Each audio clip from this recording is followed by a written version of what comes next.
Hi welcome to show Sai food. ఈరోజు మన recipe వచ్చేసి ఎగ్ బ్రెడ్ బజ్జీ.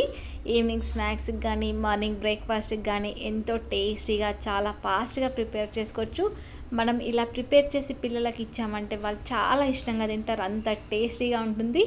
అండ్ మనం చేసుకునే ప్రాసెస్ని చాలా ఈజీగా చేసుకోవచ్చు. అది ఎలా ప్రిపేర్ చేసుకోవాలో ఇప్పుడు చూసేద్దామా. స్టవ్ పైన ఒక ప్యాన్ పెట్టేసి దాంట్లోకి కొంచెం ఆయిల్,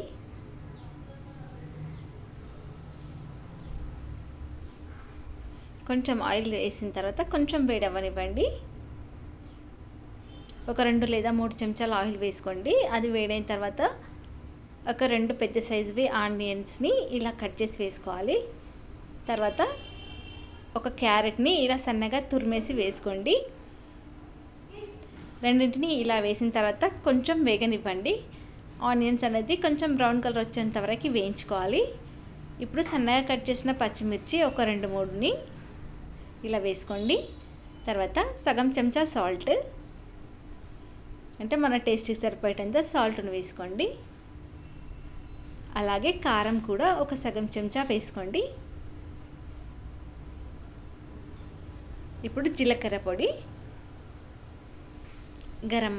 జీలకర్ర పొడి సగం చెంచా, గరం మసాలా ఒక చెంచా, ఇవన్నీ వేసి కొంచెం వేగిన తర్వాత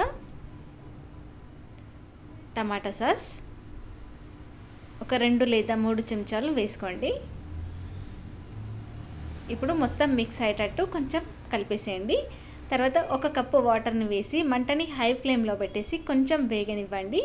కొంచెం ఫ్రై లాగా అవ్వాలి కర్రీ అనేది. మంటని హై ఫ్లేమ్లో పెట్టేసి ఇప్పుడు చేసేసుకోండి ఇలా.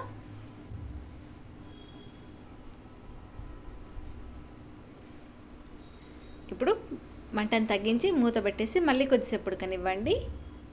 ఇలా ఉడికిన తర్వాత ఫైనల్గా కొంచెం కొత్తిమీరని సన్నగా కట్ చేసి వేసుకోండి. కొత్తిమీర వేసిన తర్వాత ఒకసారి కలిపేయాలి.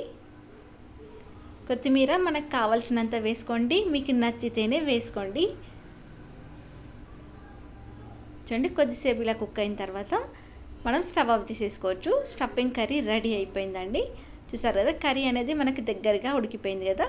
అది పక్కన పెట్టేసి స్టవ్ ఆఫ్ చేసి పక్కన పెట్టండి. తర్వాత ఒక బౌల్లోకి 1 కప్పు శనగపిండి, సగం కప్పు బియ్యం పిండి,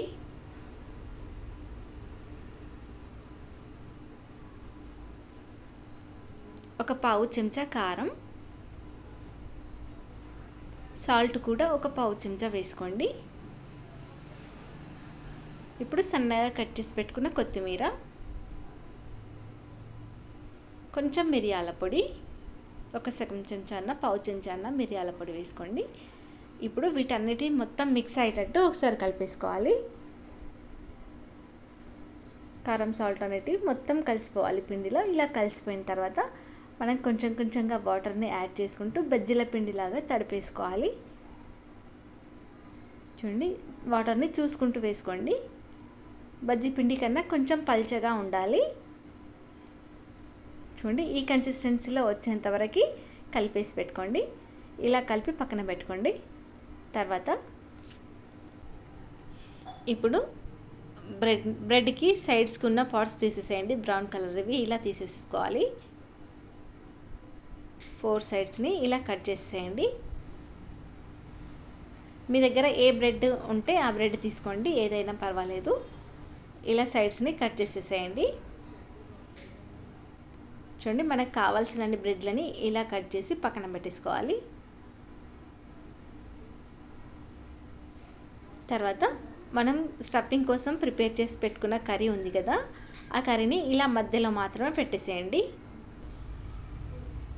కర్రీని ఇలా మధ్యలో పెట్టుకున్న తర్వాత మొత్తం కార్నర్ వరకు పెట్టకండి, ఓన్లీ మిడిల్లో మాత్రమే పెట్టండి. తర్వాత మనం ఉడికించి పెట్టుకున్న ఎగ్ని సగం కట్ చేసి ఇలా పెట్టేసుకోవాలి. పెట్టిన తర్వాత ఇంకో బ్రెడ్కి కూడా కర్రీని ఇలాగే పెట్టేసి ఇప్పుడు సైడ్స్కి అంటే కార్నర్స్కి కొంచెం కొంచెం వాటర్ని ఇలా అంటించి తడిపేసేయండి. 4 దిక్కులా ఇలా అంటించేసేయాలి. ఇలా అంటించిన తర్వాత ఇంకో బ్రెడ్ని దానిపైన పెట్టేసి ఇలా క్లోజ్ చేసేసేయండి. మొత్తం సైడ్స్కి ఊడిపోకుండా మనం వాటర్ పెట్టాం కాబట్టి ఈజీగానే అతుక్కుంటుంది. ఇలా అతికించేసేయండి. బ్రెడ్ని, 2 బ్రెడ్లని ఊడిపోకుండా ఇలా ప్రెస్ చేసి అతికించేసేయండి. ఇలా చేసిన తర్వాత మనం ముందుగా కలిపి పెట్టుకున్న పిండి ఉంది కదా, ఈ పిండిలో 2 వైపులా డిప్ చేయండి. ఇలా చూడండి. ఇలా డిప్ చేసిన తర్వాత స్టవ్ పైన ఒక పాన్ పెట్టేసి డీప్ ఫ్రైకి సరిపోయేంత ఆయిల్ వేసి, ఆయిల్ వేడైన తర్వాత ఇలా వేసేయండి. ఆయిల్లో ఒక సైడ్ వేగిన తర్వాత మనం ఇంకో సైడ్ టర్న్ చేసుకోవాలి. చూడండి. ఇలా వేగిన తర్వాత తొందరగానే అయిపోతుందండి ఈ ప్రాసెస్, ఎక్కువ టైం ఏం పట్టదు. చూడండి. ఇలా వేగిన తర్వాత కొంచెం ఇలా కలర్ అనేది కొంచెం బ్రౌన్ కలర్ రాగానే తీసేసేయండి. మరీ ఎక్కువ వేగాల్సిన అవసరం ఏం లేదండి. చూడండి. ఇలా వేయగానే మనం ఒక సర్వింగ్ ప్లేట్లోకి తీసుకోవచ్చు. ఇలా తీసుకున్న తర్వాత మిగతా వాటిని కూడా మనకు కావాల్సినన్ని ఇలాగే ప్రిపేర్ చేసుకోండి.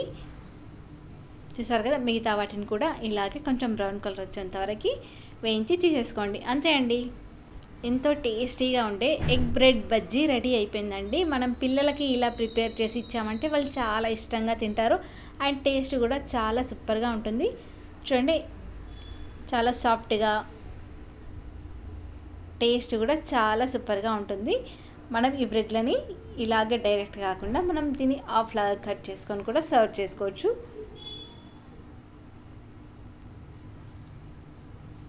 మనకి మార్నింగ్ బ్రేక్ఫాస్ట్కైనా, ఈవినింగ్ స్నాక్స్కైనా అప్పటికప్పుడు ఈజీగా ప్రిపేర్ చేసుకునే రెసిపీ అండి. చూసారు కదా ఎంత ఫాస్ట్గా అయిపోయిందో. ఇలా మనం మిడిల్లోకి ఇలా కట్ చేసుకోవచ్చు, మనకు కావాల్సిన షేప్లో కట్ చేసుకోవచ్చు. చూడండి ఎంత బాగా ఉడికిపోయిందో, ఎంత కలర్ఫుల్గా, అండ్ టేస్ట్ కూడా చాలా సూపర్గా వస్తుందండి. మనం దీన్ని టమాటా సాస్తో సర్వ్ చేసుకుంటే టేస్ట్ మాత్రం సూపర్గా ఉంటుంది. అండ్ పిల్లలు కూడా చాలా ఇష్టంగా తింటారు. పిల్లలే కాదండి, పెద్దవాళ్ళకి కూడా చాలా బాగా నచ్చుతుంది. ఒకసారి ట్రై చేసి చూడండి, డెఫినెట్గా చాలా బాగా కుదురుతుంది. అండ్ మీ ఇంట్లో వాళ్ళందరికీ కూడా చాలా బాగా నచ్చుతుంది. ఎంతో tasty egg bread bajji ready అయిపోయిందండి. Thank you for watching.